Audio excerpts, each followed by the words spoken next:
Hello grade 10s, now I'm going to talk to you about quadrilaterals, and you saw quadrilaterals in grade 8 and in grade 9, and this is what your page will look like in your book. So I'm just going to use this page and I'm going to talk to you about it. Right, what does a quadrilateral mean? The first thing about a quadrilateral is that it has 4 sides. So a quadrilateral is a polygon. Remember, a polygon is a 2-dimensional figure with 3 or more straight lines, but don't worry about that. The most important thing is that a quadrilateral is a polygon with 4 straight sides. And for every quadrilateral, the angles add up to 360 degrees. So in every single quadrilateral, the angles add up to 360 degrees. So there are 6 types of quadrilaterals. Here they are that we're going to look at. And in each of these, all of the angles, or the interior angles, add up to 360 degrees. It doesn't matter what type of quadrilateral it is, they add up to 360 degrees. So now we've got special quadrilaterals, okay? And these are called parallelograms. See, it says here, these 4 quads have 5 properties that they share. They also have their own unique properties, but they share 5 properties that makes them join together. That's why I've put that bracket in, because these 4 of these 6 are called parallelograms. They're all quadrilaterals, but only these 4 are parallelograms because they share 5 properties, okay? The parallelograms that we look at is parallel sides, rhombus, rectangle, and square, okay? They have their unique properties, as you can see. For example, a square all has equal sides, but the rectangle doesn't. But they're still all palms. Or for example, the rectangle has 90 degrees, but the parallelogram has acute and obtuse angles. But they're still parallelograms, they just have their unique properties that make them different. But they share certain properties, and that's what we're going to look at right now. So there are properties of parallelograms. So, summary of properties of the parallelograms, okay? So, the 5 properties shared by the parallelograms. Now, remember our parallelograms are these 4, the parallelogram, the rectangle, the rhombus, and the square. So, the first thing you need to know is that opposite angles are equal. And let's see if that is true. If we go and look at our pictures, let's look at each of them. Are the opposite angles equal? If I had to look at this palm, can you see that that's an acute angle and that's an acute angle? I'm actually physically going to go and measure them. Okay? That angle, it's very difficult. If I had to follow that up, is just over 60 degrees. It looks about 61 degrees. And let me follow this line. Also just goes up about 61 degrees. So that acute angle and that acute angle are equal. And that obtuse angle and that obtuse angle are equal. If I had to look at the rhombus, same thing. Those 2 acute angles are equal. Note how they are opposite. And these 2 obtuse opposite angles are also equal.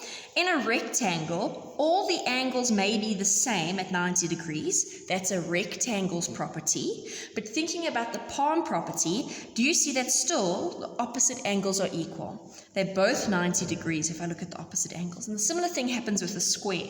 They may all be 90. That's a property of a square. But the property of a parallelogram is that opposite angles are equal. The second thing we're going to look at is that opposite sides are equal in a parallelogram, and let's see if that's true. Oh, and what I wanted to say is if you had to come down here to a trapezium and we had to see, are opposite angles equal? Well, that angle opposite is an acute, but opposite to it is an obtuse. So this one doesn't have opposite angles that are equal. If we look at our kite, sure, opposite angles are equal. So it may be a palm, but the next one is going to show you that it's actually not a parallelogram. Oh, by the way, if I use the word palm, it's just short for parallelogram. So we've got opposite angles are equal. The next thing we're looking at is that opposite sides are equal.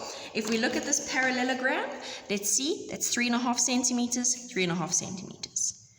1.5 centimeters, 1.5 centimeters. Opposite sides are equal. Rhombus, now what makes a rhombus special, you know, is that all sides are equal. But still, let's check. Are the opposite sides equal? Because I'm looking for palm properties. That opposite side is 2.5, and those opposite sides are 2.5. So yes, so far it's a palm.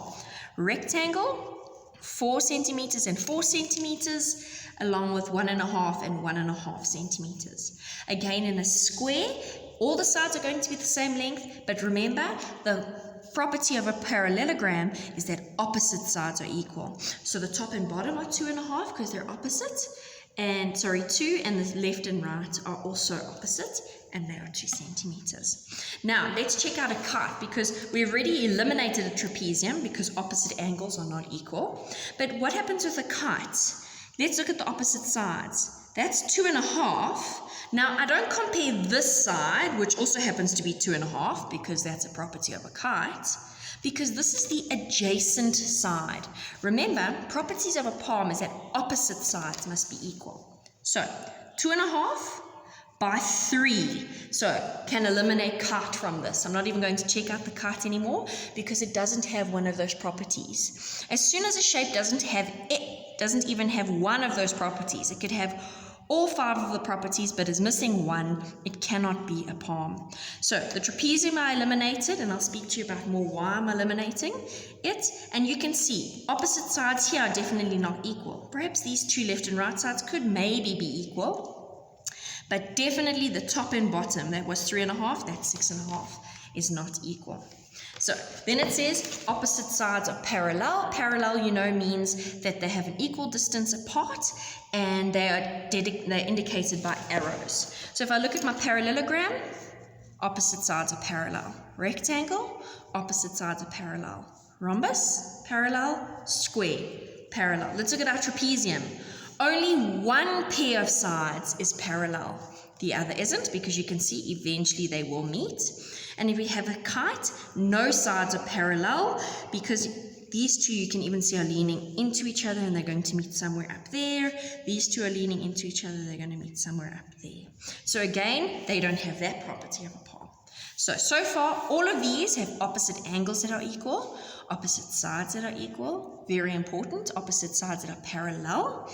And then another property is that diagonals bisect each other. So what do I mean by a diagonal?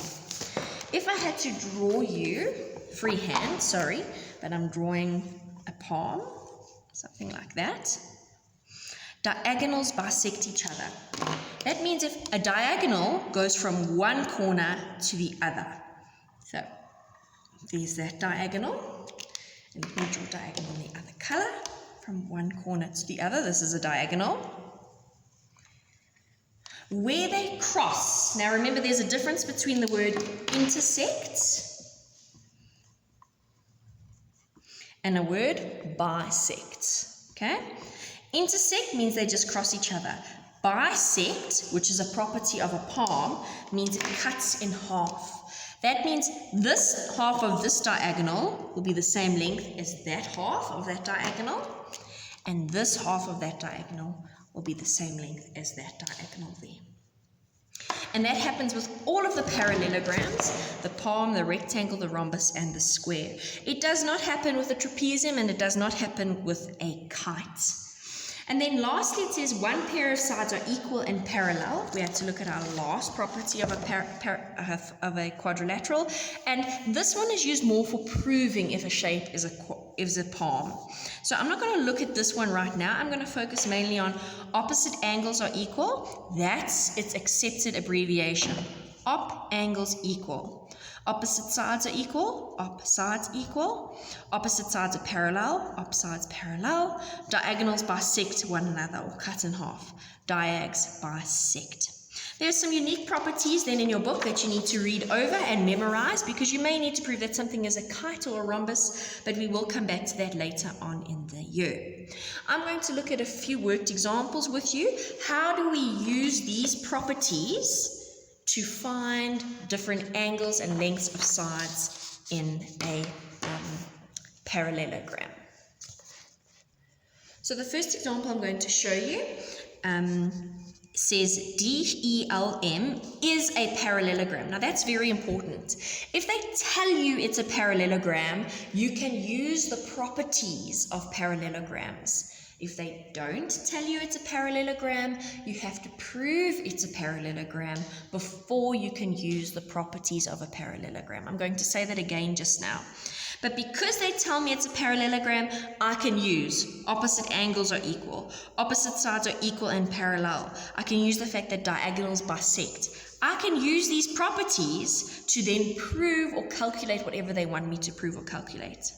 They tell me that DELM has a length of 50 on the DM side, and that angle L is equal to 150 degrees. It says calculate the length of EL and the sizes of angles DEM. Please don't forget to draw up a statement and reason table for these exercises. So they want me to calculate the length of EL. I hope you can see it. This is a parallelogram. Can you tell me how big EL will be if I've got statements and a reason table? How big is EL going to be? Well, EL, because it's a palm, what do I know? That opposite sides are equal in length. So EL equals 50. How do I know it equals 50? What is my acceptable reason? Op sides of palm, remember that's my short word for parallelogram, are equal. So op sides of palm are equal. Right, how do I figure out the rest of these things? Let's look at angle D. That's the easiest for me to figure out right now. How big would angle D be? Angle D would be 150 degrees. How do I know that? What is a property of a palm? Opposite angles of palm are equal. Right. Then they want, so now we've got this to be 150 degrees as well. How are we going to find M and E? I'm going to choose one of them. Let's go for E. How are we going to find this angle? I hope you can see it. There's various ways, well, various shapes. There's a U that faces this way. Look, parallel lines, so I'm thinking fun angles, right? I see the U, perhaps you saw the U that went upside down, and if you were figuring out M, you could see the U facing to the right, or you could see the U facing upward, but I'm just going to select that U. So what do I know happens in a U? Co-interior angles are supplementary, which means they add up to 180 degrees. So that means angle E must be 30 degrees, because I know that it adds up to 180 degrees. And what is my reason? Remember, co-int angles, and I must put the lines that are parallel. ML is parallel to DE. If you used the upside down U, your parallel lines would be DM is parallel to EL. Don't forget that. Right, so if I figured this out here to be 30, how big is angle M? I hope you can see it, that angle M is very easily going to be 30 as well. You can either use any of the U's, or you could use the property of the palm, because they've told us it's a palm. I'm going to use that. Opposite angles of palm are equal. So that's your first example. Our second worked example looks like this. It says DELM is a parallelogram, and I've underlined it because that gives me information that I can use. If I'm told it's a parallelogram, I can use the properties of a parallelogram to answer questions. If I'm not told it's a parallelogram, you first would have to prove it's a palm in order to use the properties of a palm. But luckily enough, I'm told it's a palm, so therefore I can use the properties. What are they? Opposite angles are equal, opposite sides are equal, opposite sides are parallel, and diagonals bisect. Right, calculate the value of x and hence calculate the size of the interior angles. So this is what my parallelogram looks like, and I've redrawn it like this. Please don't forget your statement and your reason column. So let's calculate the size of x. Now I've got the same variable in two places. What is the best way to relate these two variables together? Because if I can put them into one equation and they've got one variable only, it means I can solve for it. So let me put them into one equation and I can solve for it. And the easiest way would be to use this upside down U because it's parallel lines, so remember, fun angles. So into the same equation, what happens in a U? They're supplementary. That means when I add them together, I get 180 degrees. What's my reason? Co-int angles. Which parallel sides do I use? Those were the two parallel lines. DM is parallel to EL. EL, like that. Solving for x, 3x is equal to 180, therefore x is equal to 60. Cool. I hope you can see that, gathering the x's, then dividing by 3. So therefore, how big are the interior angles? Let's figure out the interior angles. Therefore, D is equal to 120 because it's 2 times 60, and therefore angle L would also be equal to 120. Why would this be equal to 120? Well, if this is equal to 120, what do I know about parallelograms? Opposite angles of palm are equal. Same up here. I know that this is 60 because x is 60, so I'm going to tell the marker that. I've run out of space, so I'm just working out here. Angle E is equal to 60.